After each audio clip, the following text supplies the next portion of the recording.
Whistle சவுண்ட போட்டு ஒவ்வொரு பஸ்ஸையும் மறைச்சு கலவரம் பண்ணிட்டு இருக்காங்க தாவேக்காவினர். ஆர்கே நகர் மணி, எனக்கே கோபம் வருதுங்க. அந்த பெண்மணி சொன்னதுல கரெக்ட்.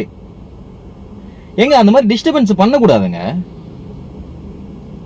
எங்க அவங்க வந்து ஒரு முக்கியமான வேலையா வந்திருக்காங்க. அவங்க யாருன்னு நினைக்கிறீங்க? ஃபர்ஸ்ட் திமுக இருந்து அனுப்பப்பட்ட ஒரு சிபிஐ ஆபீசர். ஆக்சுவலி இந்த மாதிரி வேலைங்கெல்லாம் வந்து வைஷ்ணவிதமா செய்வாங்க. போகி அன்னைக்கு ஒரு சம்பவம் பண்ணி விட்டாங்க. நாங்க வெளியே அனுப்பாம இருக்கோம். மக்களை வந்து பரிசு கொடுக்க ரெடியா இருக்காங்க. நாங்க வெளியே அனுப்பல, ரெஸ்ட் எடுத்துட்டு இருக்காங்க. நீ போயிட்டு அப்படின்னு சொல்லிட்டு அவங்க கிட்ட 200 250 குத்து அமைச்சிருக்காங்க. அவங்கள போய் டிஸ்டர்ப் பண்றீங்க. தமிழ்நாடு முழுக்க விசில் ஊதுறாங்க திமுக ஒளினுட்டு. பட் இவங்களுக்கு மட்டும் நீங்க யோசிக்க வேணாவா? ஆக்சுவலி நீங்க அவங்க கையில விசில் கொடுத்து ஊத சொல்லிருக்கணும். நீங்க விசில் கொடுக்காதனால தான் அவங்க சிபிஐ டென்ஷன் ஆயிட்டாங்க.